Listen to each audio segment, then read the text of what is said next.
Добро вечер. Повторно, драги гледачи и слушатели, еве не повторно со древно македонското писмо. Денеска ќе продолжиме да разговараме на оваа тема. Еве како прво прашање, што е древно македонското писмо? Добро вечер на сите гледачи, слушатели, пријатели и така натака и сите оние заинтересирани што ги интересира нешто од нашата историја, а не се учи по школи, ниту е пак многу актуализирано денеска. Прво да кажам дека се сведува на истражување на ентузијасти, кој што ово истражување го почна професор Аристотел Тентов и професор Томе Бошевски, кои што се за жал веќе починати, не се со нас на овој свет, и ние продолжуваме да го истражуваме нивното дело и нивната работа, да продолжиме по патот кој што они го трасира, за да можеме да пренесеме знаење на сите помлади генерации и да знаеме што значи древно македонско писмо, кое е тоа древно македонско писмо и какво значење има за нас, за Македонија, за овие предели кај што живееме, за сите словени и пошироко.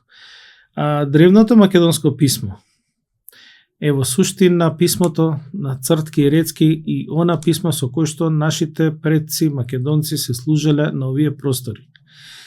Како најпознат пример е каменот од Розета, каде што тоа писмо се наоѓа како во форма на средниот текст, и затоа што е од нашето така наречено поблиско минато, ние можеме да го пратиме тој текст и да видиме што има. За наша среќа, Аристотел Тентов, професорот и покојниот професор Томе Бошевски успеа да го преведат и да ги откриеме тајните кои што за науката и за останатите научни институции кои што сметаа дека го имаат преведено преку египетското и преку коине текстот, мислејќи дека ја знаат содржината на средното, така наречено демонско писмо, успеавме да сознаеме многу информации, многу податоци кои што се однесуваат на ерата на Птолемеј. Птолемеј, знаеме, е роднина на нашиот војсководач Александар Македонски и он владел со Горен Египет и делот денешна Саудиска Арабија и Израел и се граничел со царството на Селеукид, кој што исто така е генерал. Што е интересното, генерал, кој што бил генерал во македонската армија, војска. Што е интересно, што владетели на Селеукидовото царство и на Египетското царство тоа време биле македонските генерали, кои што после пропаста на после убиството и умирањето на Александар Македонски, царството го делат на 4 дела и секој од нив зазема на 3 дела.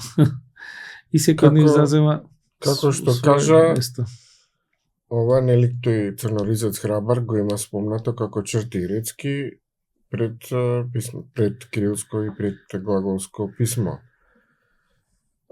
Значи, ова е, да кажеме, древно македонско писмо, но каде се користело? Дали само во Македонија и во Египет? Има ли докази тука дека се користело, како што има докази дека се користело и во Египет? И дали само во Македонија и Египет било? Дали вакво слично писмо со црти и речки, како што е, например, клинестото во Вавилонија или други некои слични такви работи, дали се тие поврзани, дали има некоја врска помеѓу тие?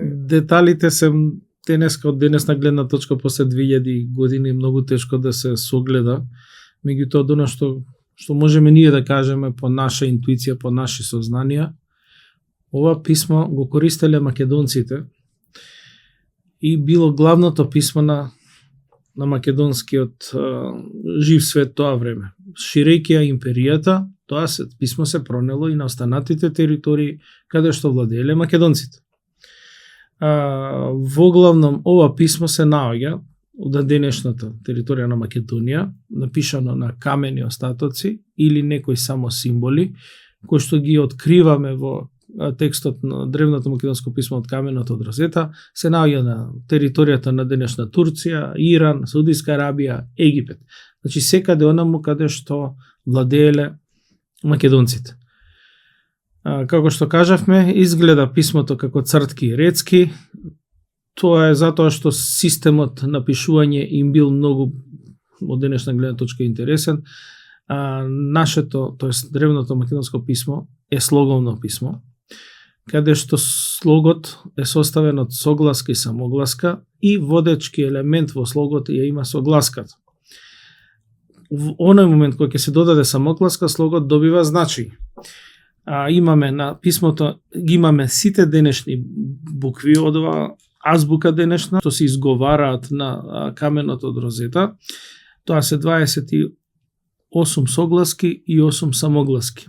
Сега, ние денеска користиме само 5 самогласки.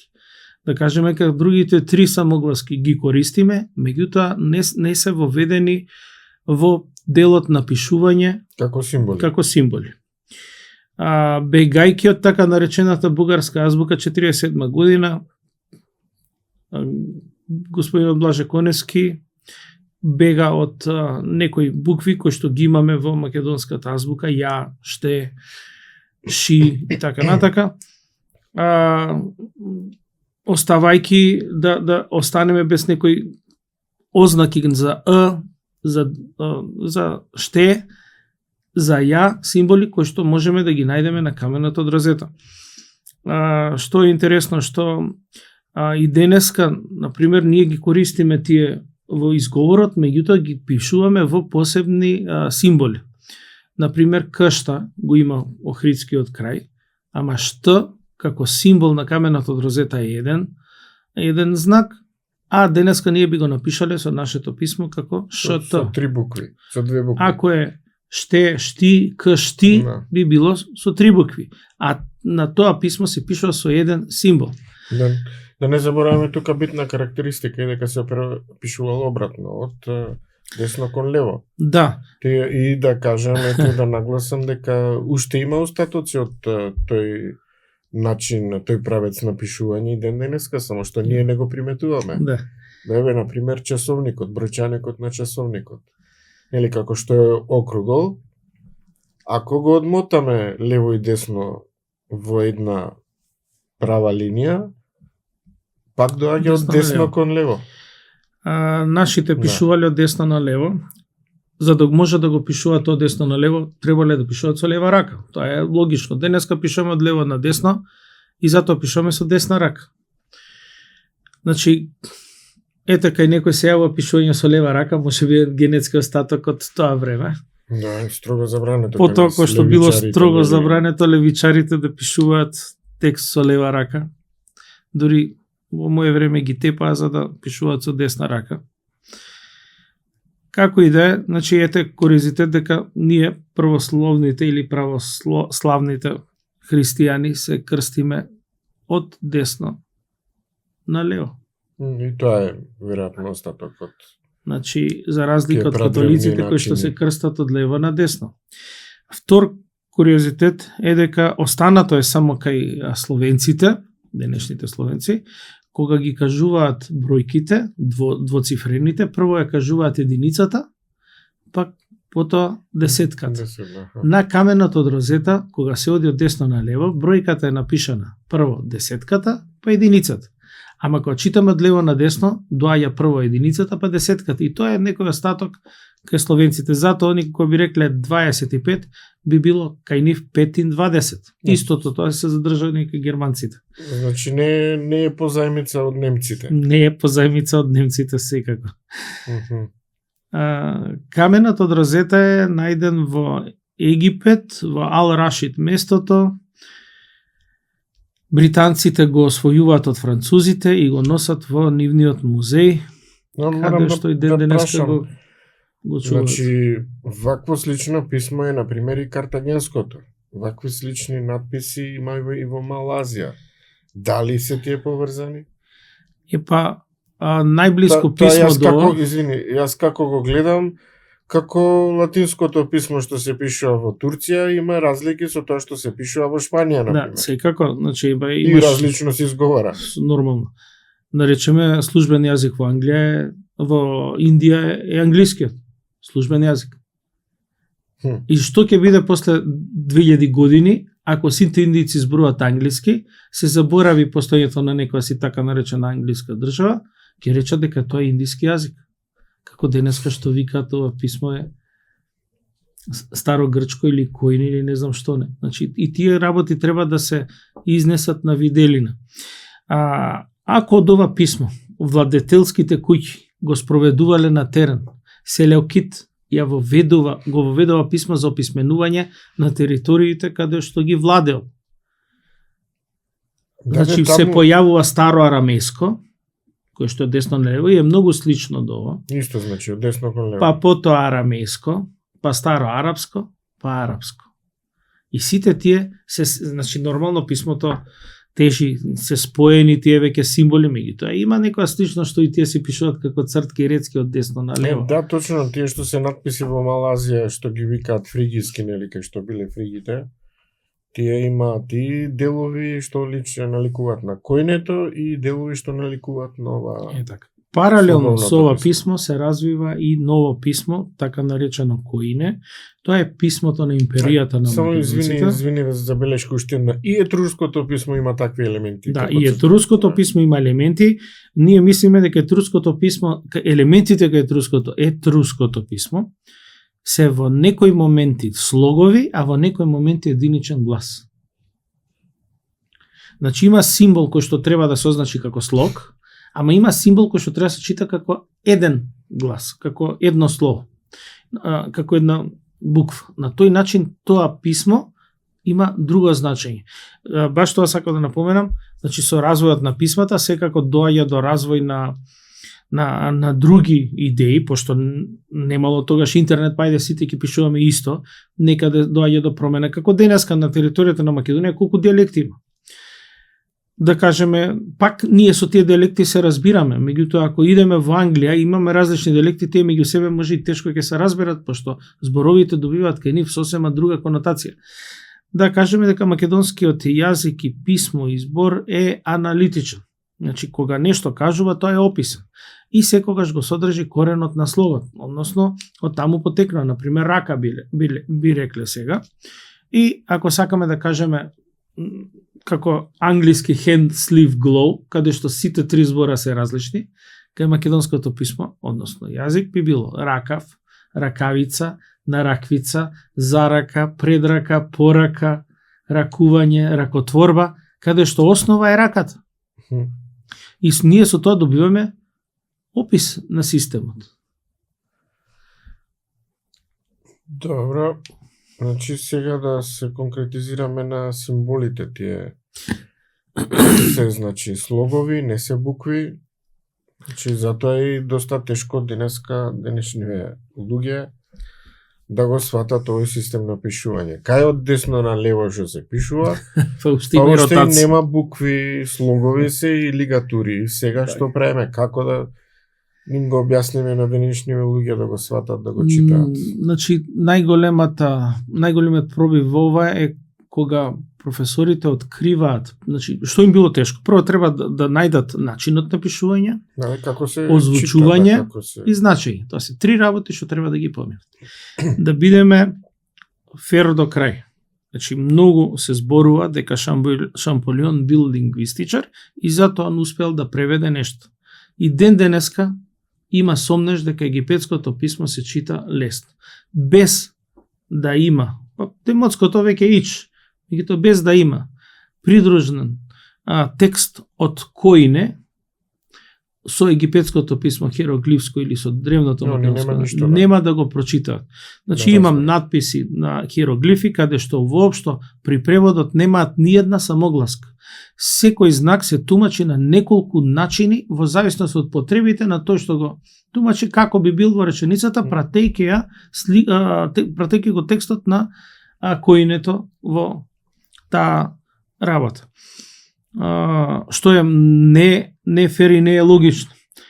Значи, ние овдека е точно дефинирано дека имаме 28 согласки и 8 самогласки. Не можеме тука да избегаме. Во контекст на тоа имам извадено тука од Discovery Channel некој има емисија за објаснување на хиероглифите и демотското писмо.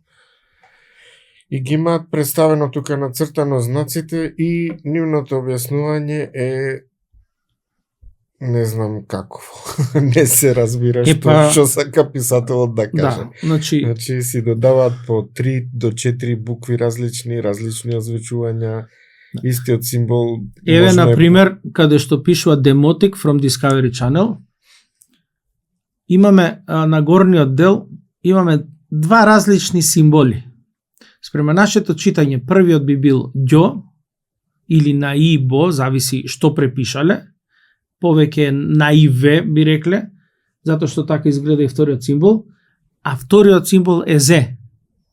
А они сметат дека тие два символи е некоја си нивна буква А, што не се чита со еден слог. Одоздола најве или најмајстор би било. Одоздола е крстот, у превод значи земја или ија. Под него е еден, значи ова го читам демотското писмо. Одоздола под него е Бого. Ова под него е џо, другово е жо, доле е зе, пак.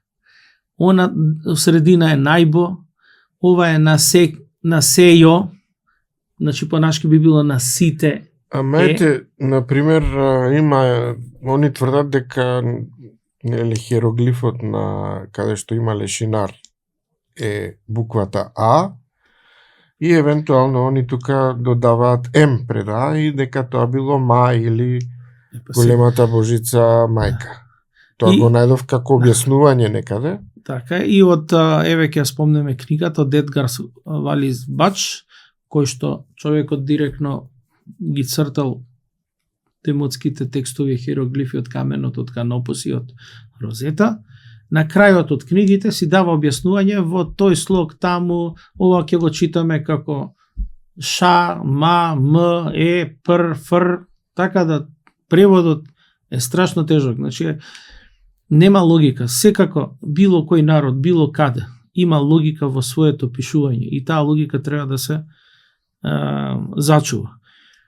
Она што кај нас беше напад врз професорот Аристотел Тентов е од тие гарнитури кои што не ги интересира историја или кои што би требало да ги скинат дипломите по историја, е дека тоа може да го дешифрира само лингвистичар, ама не може да го дешифрира електроинженер како што бил Тентов.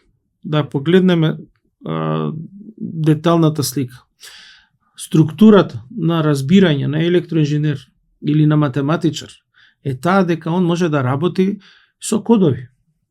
Значи, неговиот мозок е истрениран да работи со кодови.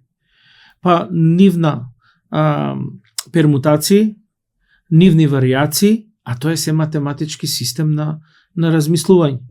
Лингвистичар нема такво, ни математика нема, ни физика, ни хемија, ни биологија. Он знае да работи со структура на јазикот. Значи, кога веќе сме го дешифрирале. Да, кога има некоја готова материја, со тоа може да работи, а да открие нова не може. Што ќе открие кога он прво не може да ги пробие шифрите? Да, пошто ете, јас како го гледам на овој проблем, да кажеме така, не е проблем, него го гледам како еден систем, како нотниот систем, како, не знам, математичкиот декаден систем.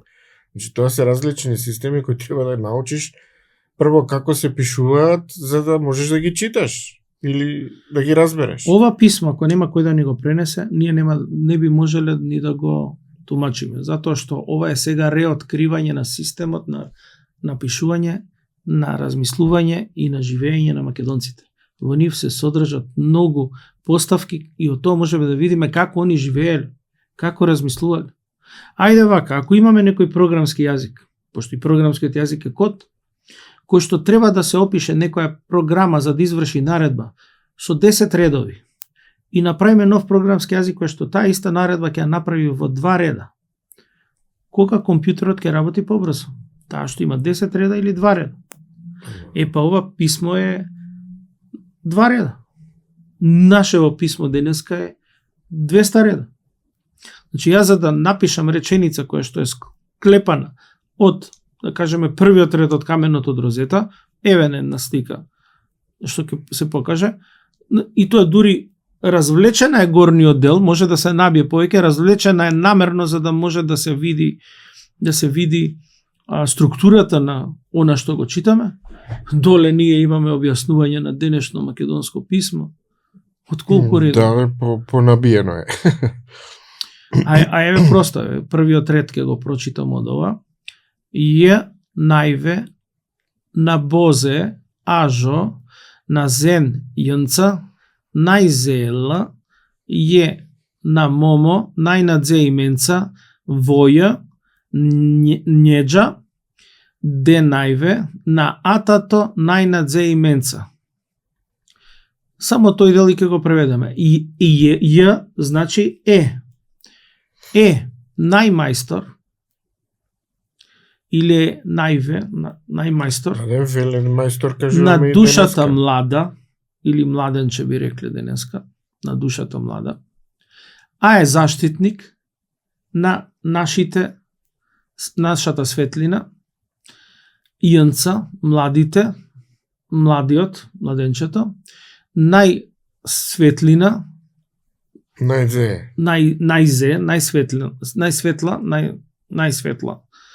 најсветлина би рекле така, е наш на момо, тоа е веќе титула. Извини, како што викаат некој што зееш како месечина. Да, тоа е, значи зее у суштина е ладна месечева светлина. Тоа е означувањето на зее. Со две е. Значи треба да кажеме дека тие три самогласки кои што денеска не ги користиме, се две е, и две о. Иако ги користиме во зборување, ги пишуваме или како да ги нема, или ги пишуваме со две одделни букви.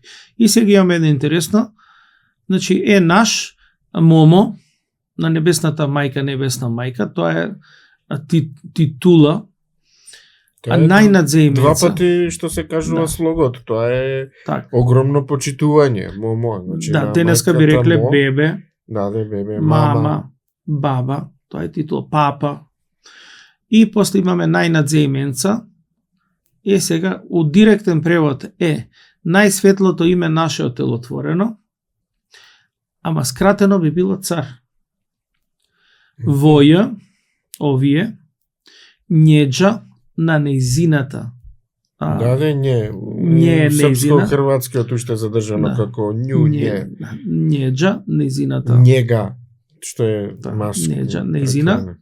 Де најве, на данајциве, на атато. Значи, во поранешно време, порано дојка бевме во Југославија, во крстозборките кои ги решавме, старословенски назив за татко и се пишуваше ата. Да.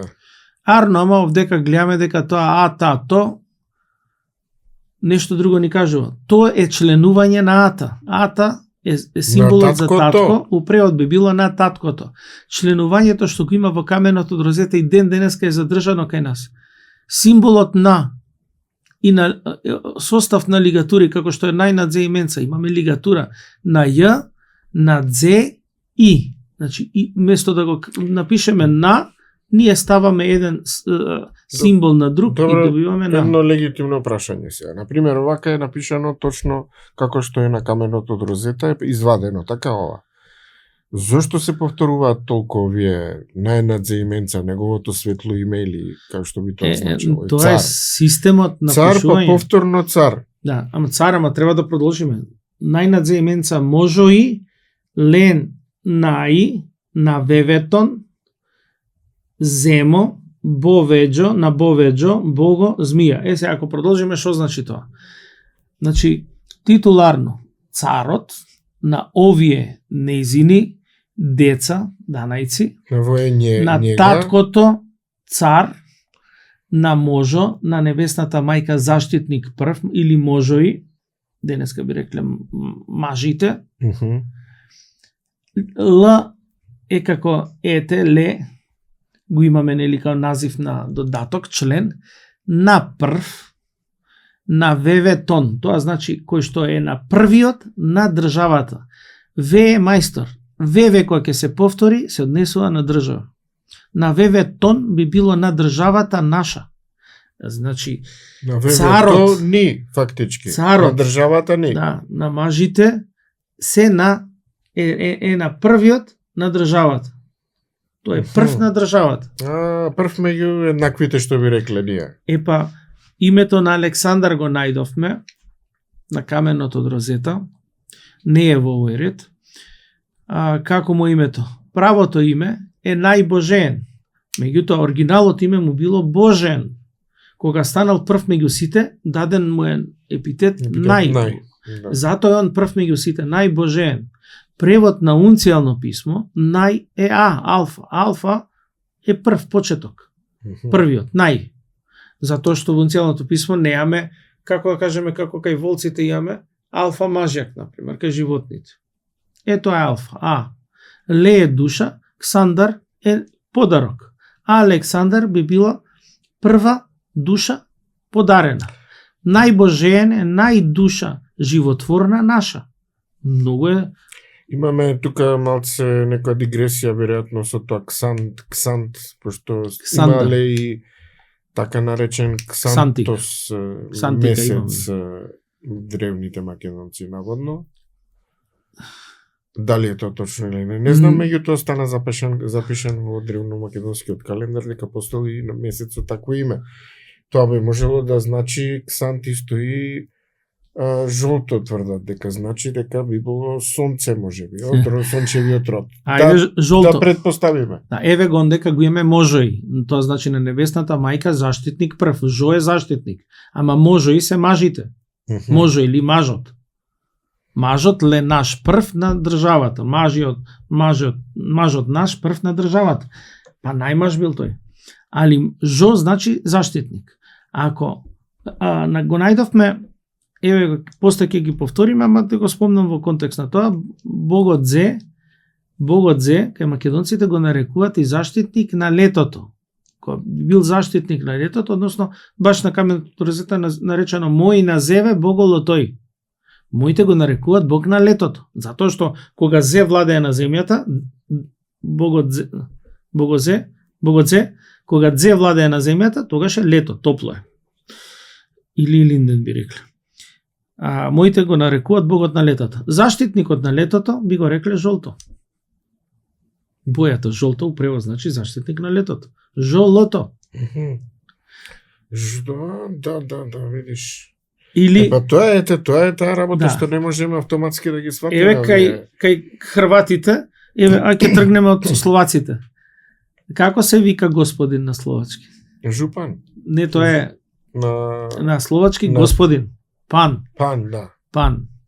Како вика во зона за фирма? Пане, просим, господине, ве молам. Да, ама заштитник на одредена област, градоначалник би бил жопан. Или жупан. Заштитник или жупан би рекли. Заштитник горен наш. Славонија во Хрватска или не знам кај. И ако пан е горен наш, па јанци или јуне е млад.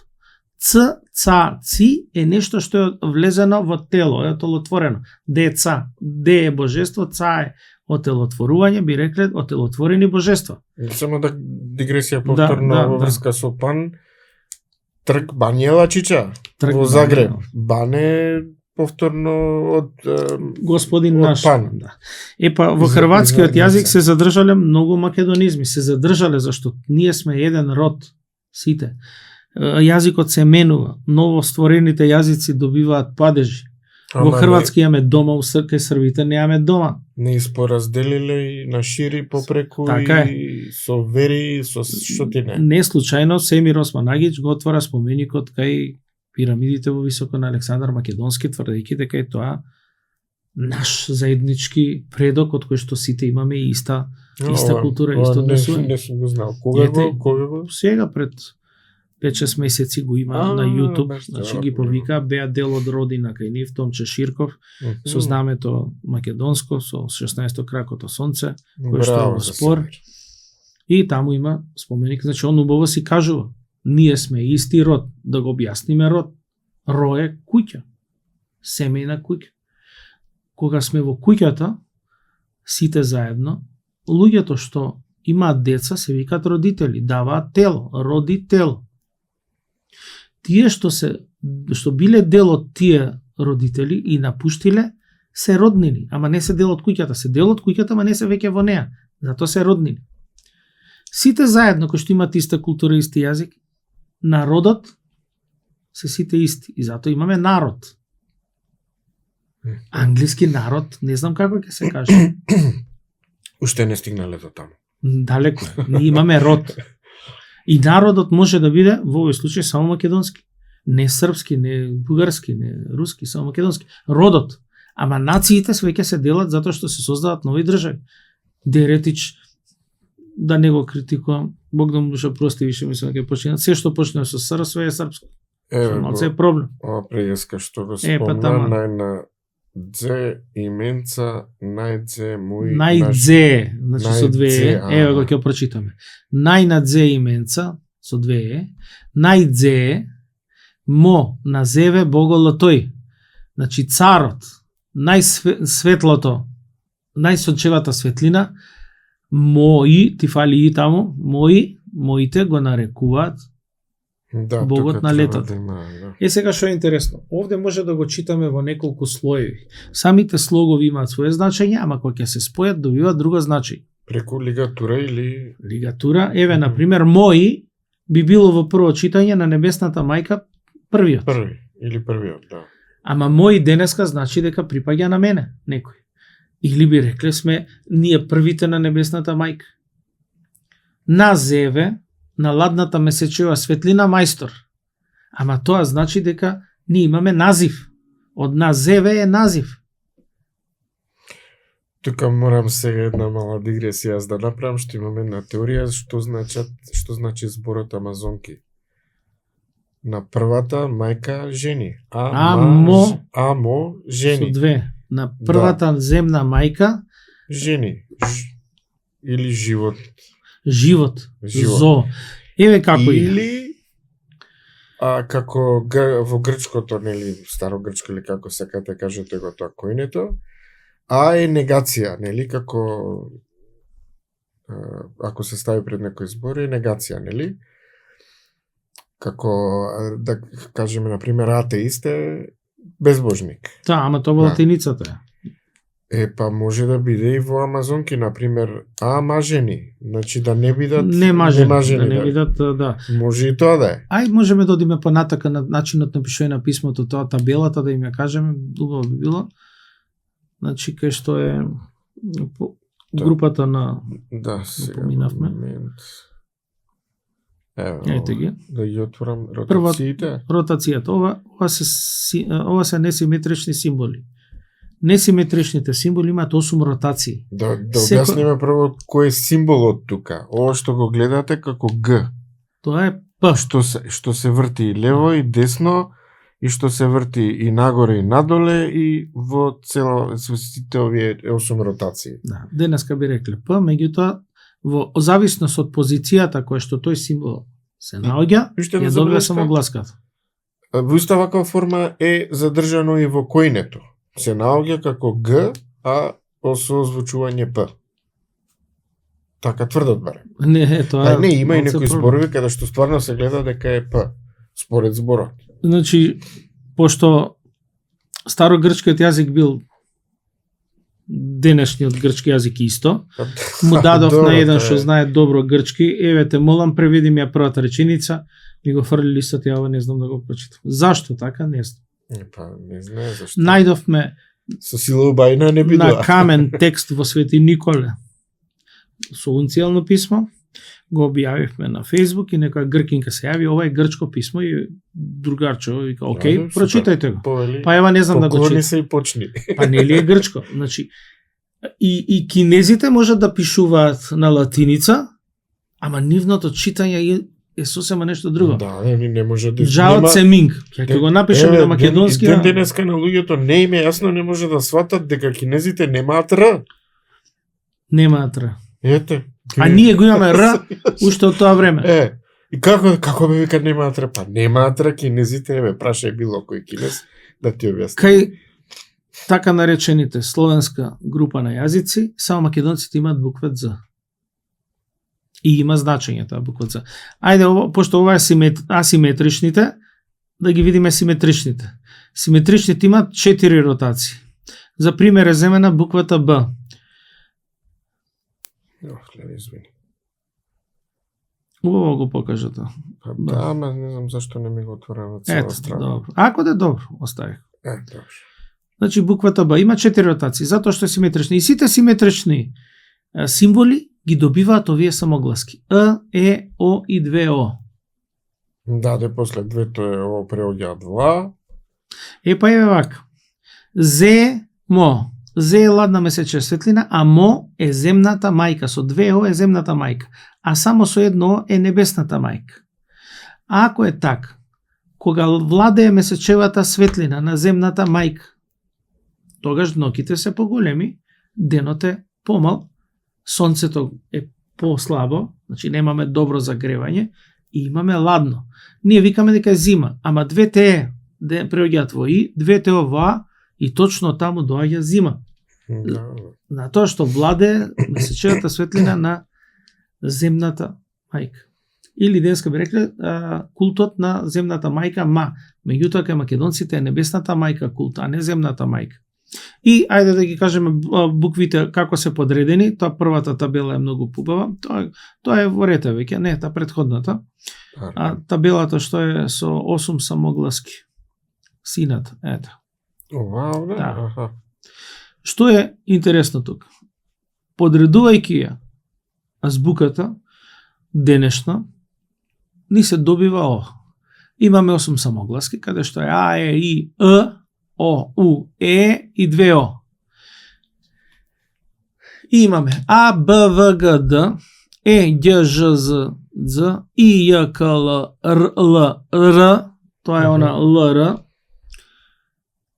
О, П, Р, С, Т.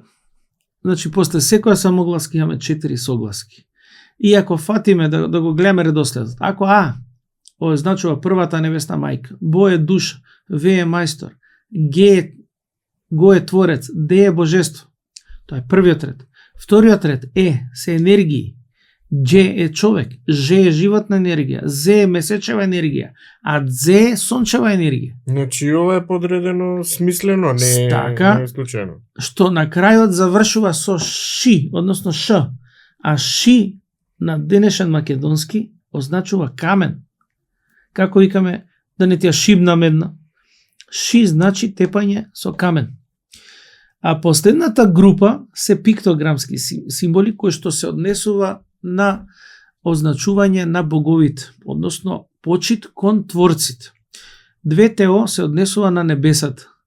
Вториот символ со 3 вертикални црти е Бого. Упрево значи душа небесна, творечка небесна душа.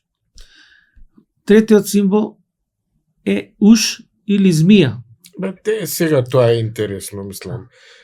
Како, зошто уш? Од каде дознале Тентов и Бошевски дека баш така се вика тој символ? Многу интересно. Не ми кажа Тентов за тоа.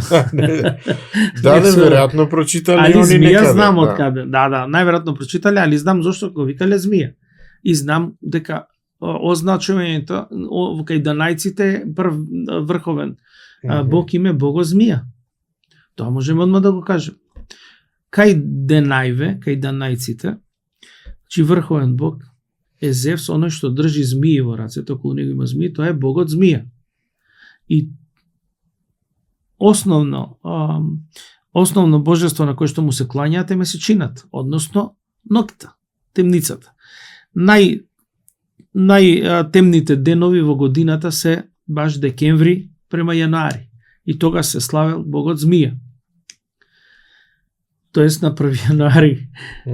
Заради тоа и денеска го прославуваат во зима, почетокот на новата година, мачива нова година. Македонската нова година е друга и мислам дека тоа ќе го објасниме понатака во разговорот. Следниот символ е земја, а последниот символ, 3 накосени црти, се чита Господа.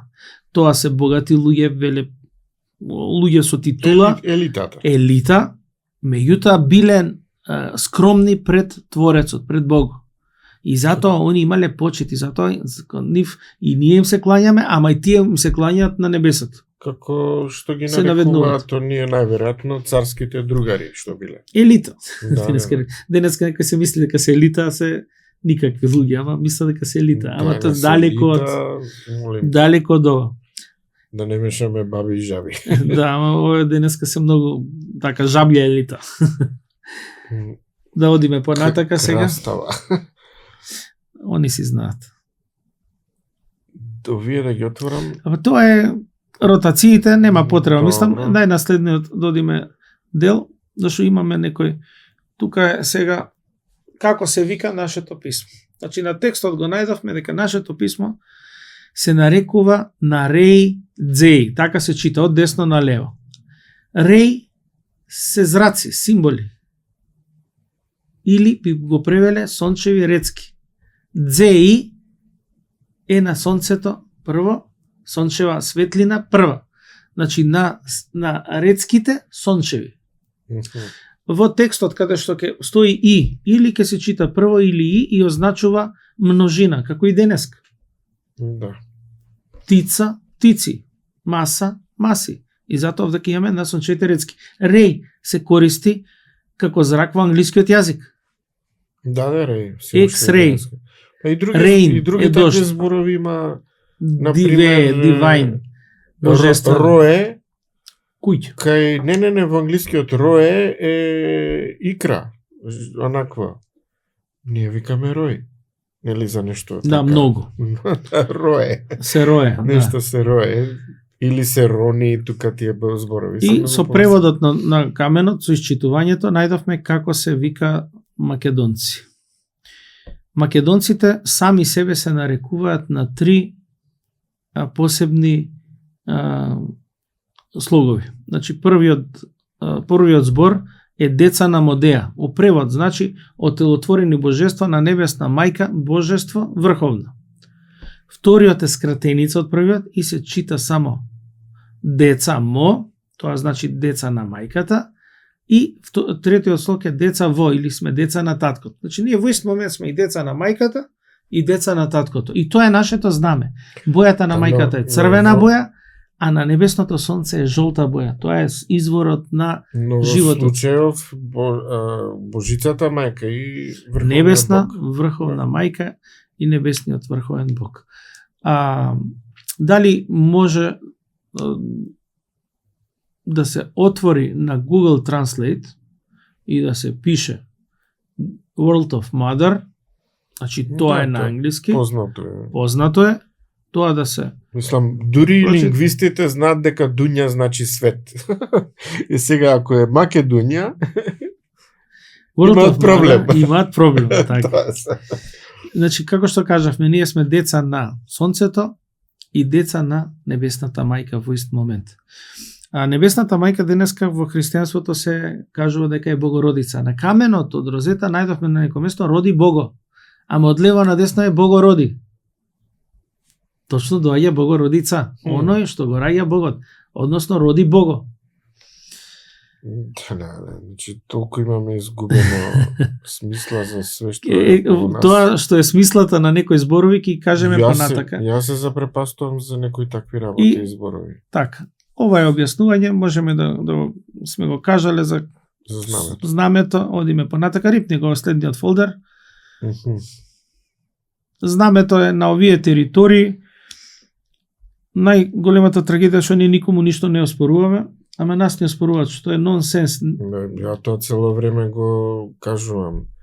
Не дај Боже грци или бугари, некои двајца таму вакви да се појавеле како Аристотел, Тентов и Томе Бошевски, они да сеаки има институт за ова.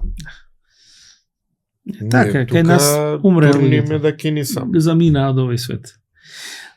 Следнава слика, добро било да го зумираш и да одиме од озгора надоле, значи да го ставиш на цел екран. Можеш ли зум ова доле десно клик? Ето. Доле десно. Така, супер. Windows, ајде. Ништо. Десно Windows одгоре. Ова, да. И притисни горе цртката до X-от, у средина кликни. Ето тоа. Ето. Так. Значи, врховен небесен творец или врховен небесен татко е Бого во. Денеска би го гледале како осмица римско. Али нашето читање од десно на лево и затоа се чита Бого во.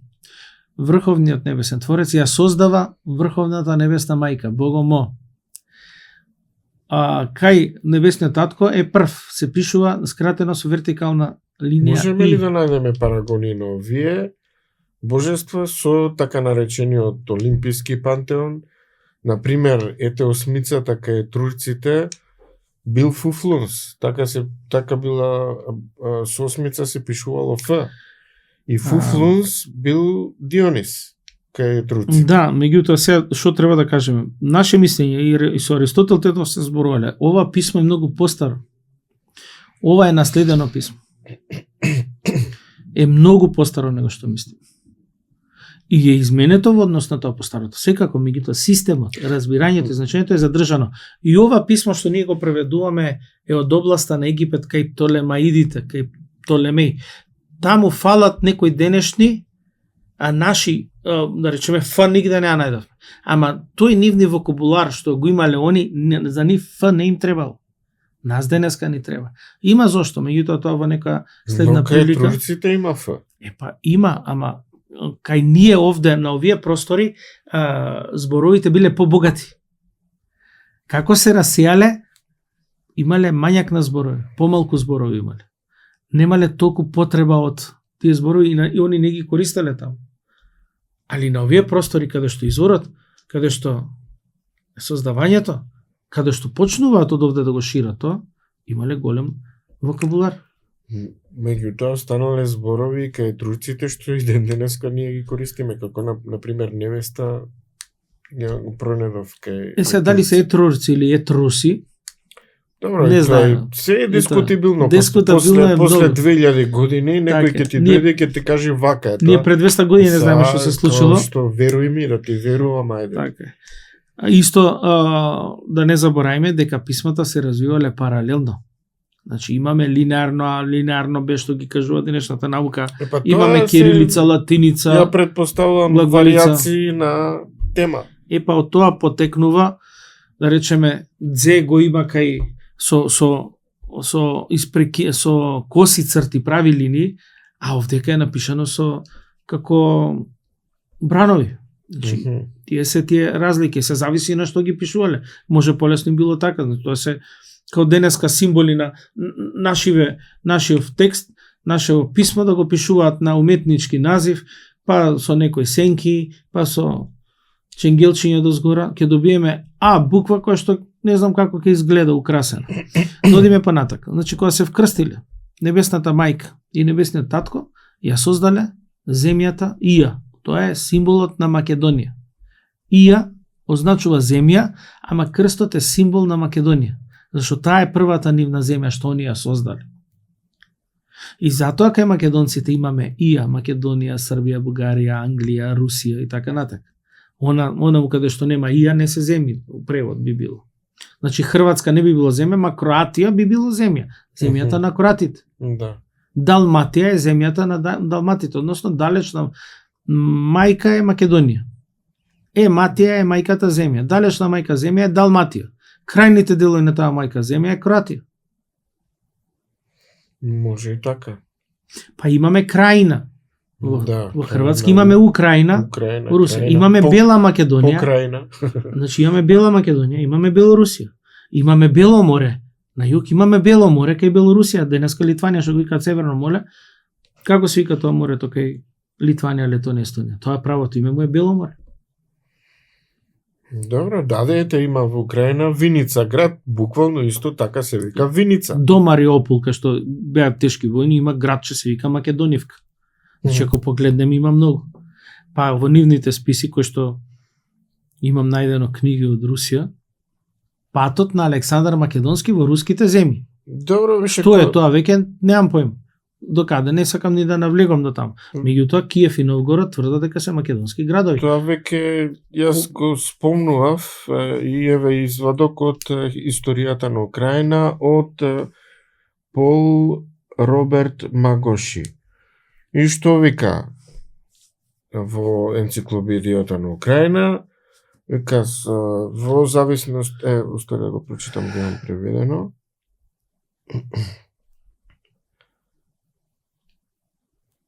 Момент, еве јас ќе го преведам, не е проблем. Едно е сигурно, значи преведено од англиски вака гласи, го има во енциклопедијата, може да се најде History of Ukraine и таму го има во дел кај што пишува на страна, еве и ќе кажам и на која страна го има. Само момент, ја вака без глувче сум како без една рака. На страна 107 пишува на англиски, преведено звучи вака.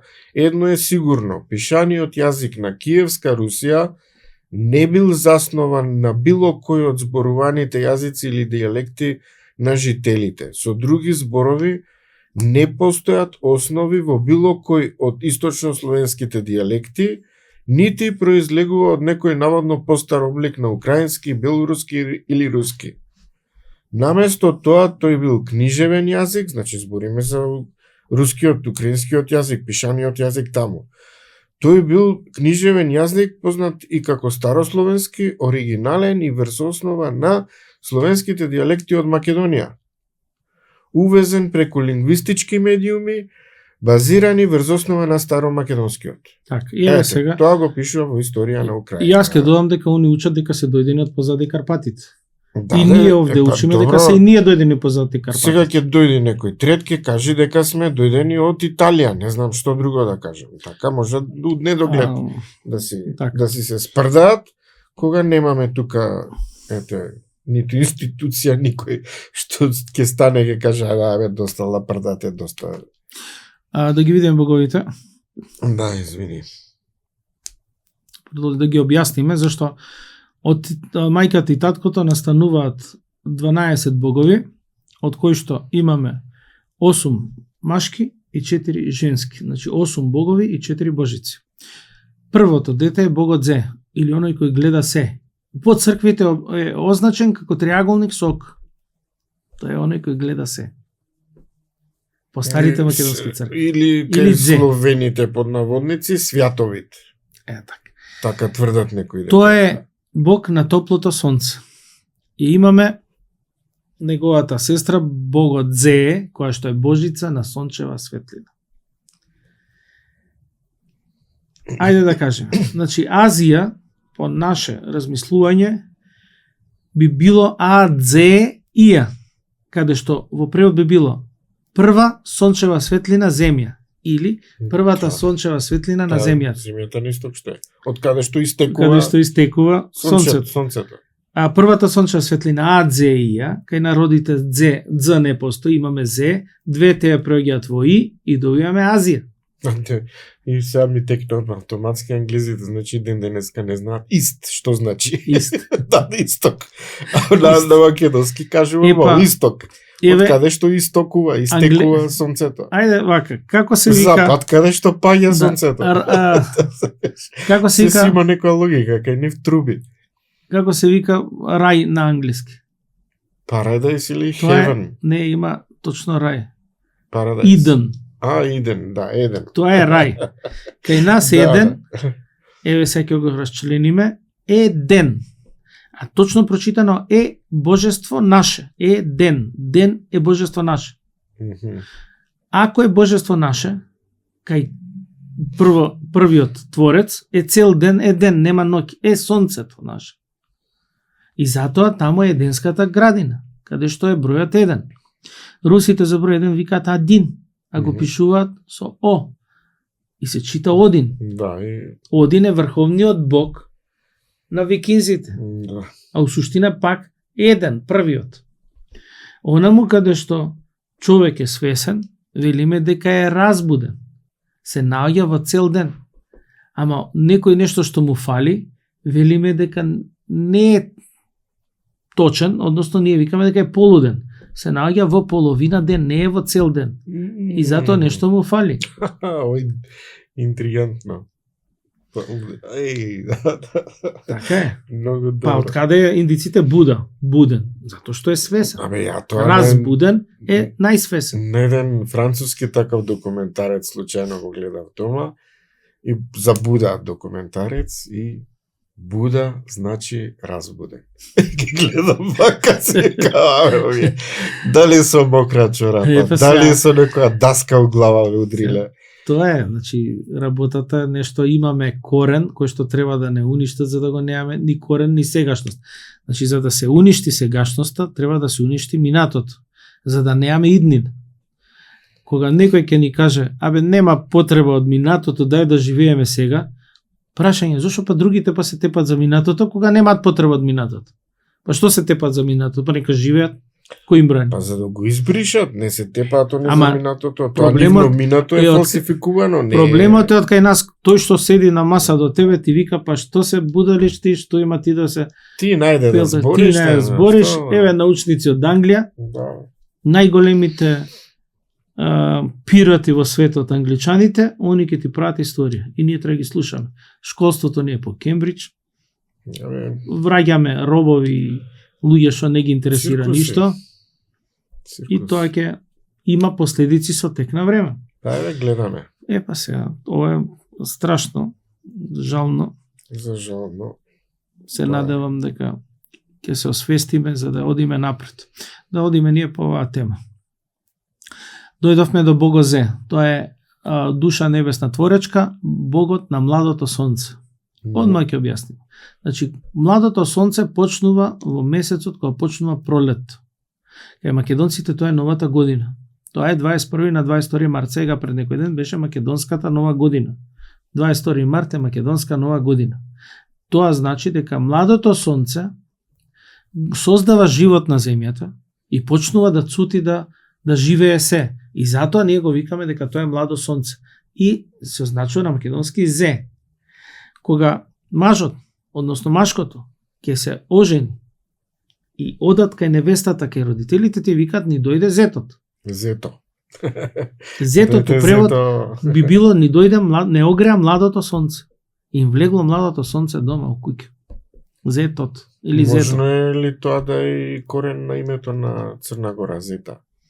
Младото сонце. Тие се од овде отидени таму младенци. И затоа го славиме младенци. Тоа е младите луѓе, затоа и најмногу се венчаваат во пролет. Кога би било Божеќа, Божиќ? Па 7 дена после пролет, односно после новата година. Тоа значи дека на 28 март би било Божиќ. И не се случајни тие Коледе, Бадник и Божиќ. Коледе, по тумачење на македонско, да не објаснувам многу, значи небесен врховник, небесно божество врховник. Ко е небо, ле е врховник, титуларен, де е божество. Значи на небото се создава титуларно небесно божество. Потоа се оформува, бъде, бидна би рекле сега, и кога ќе се отолотвори, велиме дека се родил во Божеќа. Значи се раѓа душа со животна енергија, која што е шеф на сите останати души во светот. Денеска тоа би бил Исус Христос. И затоа го славиме Коледе, Бадник и Божиќ. Значи застанавме кај Богозе, после иде Богозе. Богове, тоа е Бог. Вака идеше? Богозе, да, Богозе е ладната месечева светлина. Ова би требало да е Божица.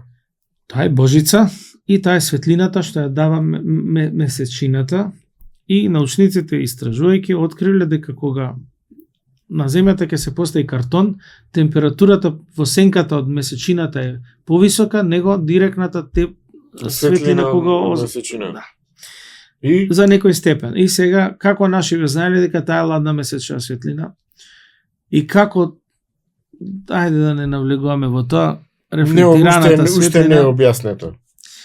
Па ние учиме дека е рефлектирана, што е во ред рефлектирана, се сложувам, да не забегаме, ама па сега па се губи топлината, дали месечината ја зема. Ќе видиме понатака. Некои ладни фотони некои. Ладни фотони. Може и таква работа да има. Што и да е, се уште има многу работи на, како вика, под капом небеском да се откриваат на земјата.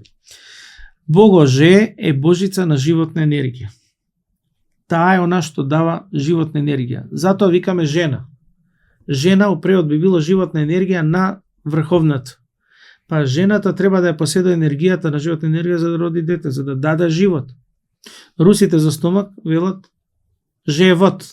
Стомакот е енергетиката на човечкото тело, каде што материјата се претвара во животна енергија. Да, и то таму потекнува, значи генерира генетика. Сите тие зборови се од и во санскрит го има истиот збор.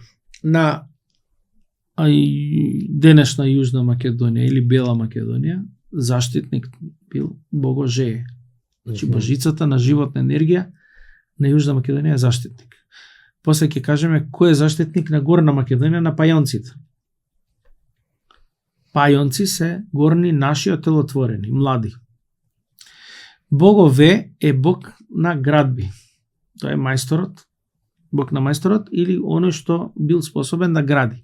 Значи боговите треба да ги гледаме како денеска министри кои што биле во одредени ресори и биле способни во таа област да ги учат нашите луѓе и да им го пренесуваат знаењето. Богово е бог на водите. Спрема нашето мислење дека во денешно време Богово би бил Свети Никола од православието. Затоа што Свети Никола е заштитник на морепловците, бог на водите испаѓа. Ги чува морепловците да патуваат по водите и ги контролира водите. Богока е богот на здравјето. Богока е змеј. Богохо го рипнавме, извинете, Богохо. Богохо е божица на писменост. Двете од денеска проѓаат во А, значи би рекле Х. Ние према писменоста имаме хартија. Значи е женски род. Значи си има континуитет. Да, а србите би рекле папир. Тоа е машки род. Папирус. А што е интересно за Богохо? Таа е врховна штитеничка на небесната мајка и се вика Аште. Градот во незина чест кој што уште го бараат е Аштепо. Значи нигде го нема. Само викаме стариот град е Астиво. Тоа е Аштепо. Аштепо, кога дошле римјаните, пошто немаат Ш, имаат С, двете е проѓаат во И, имаме Астиво. Кога си отишле, се вратил назад, меѓутоа првата и последната буква ги нема, останува Штип. Денеска во Штип имаме еден спа центар, тоа е Баргала, и имаме еден град Исарот. Ама Астиво се уште го нема, треба да се открие. Што е битно? Божицата на писменоста ги научила македонците на пишување и им пренела знаење од писменоста. Тоа се тие Божји заповеди кои што Мојсија им ги дал на евреите. Значи Божицата на писменоста ги дала Божјите знаци заповеди на македонците. Богоджо со двео е бог на животните, оној кој што ги штити животните, односно живиот свет. И денеска Джо, ретко кој може да каже од другите народи, може да каже зоо. Така да од зоолошка градина. Ама уште имаме кај нас Джоломари или Панаджо. Панаджо значи Панаѓор. Джоломари се оние кои што го слават светото животно. Карневалите се соблекување на луѓето во животни. Да. И сега доаѓаме до богот на здравјето, змејот, Богока. Сите ќе одат по старите цркви кои што сака некоди, ќе види дека во подножието на крстот, на олтарот, стојат два змеја и они ја чуваат мајката земја, Македонија, како заштитници. Тоа е Богока, заштитник на мајката земја, односно заштитник на Македонија. Тоа е бог на здравјето кој што ни го штити нашето здравје. Оној змеј што не напаѓа нас и е против нашето здравје, ние викаме дека е туг змеј. На македонски би било, древно македонски би било змеј туг или Каин. А во Библијата Авел е убиен од Каин, оној што му го зел здравјето на Авел.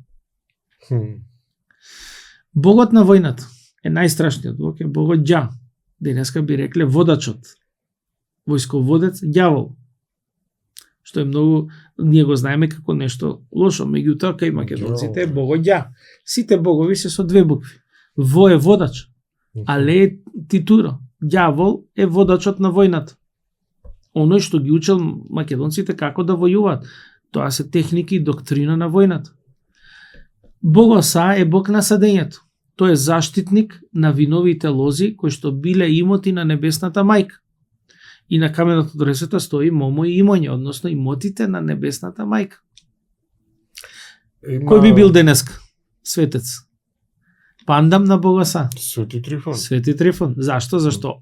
Поради него тој ден се закројуваат имотите на небесната мајка, виновата лоза. Што е најинтересно, ова како божица или како сади, како хиероглиф кој имам најдено. Исто значење.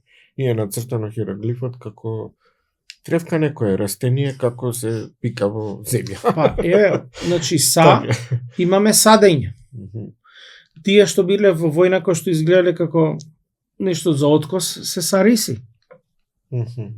Садници.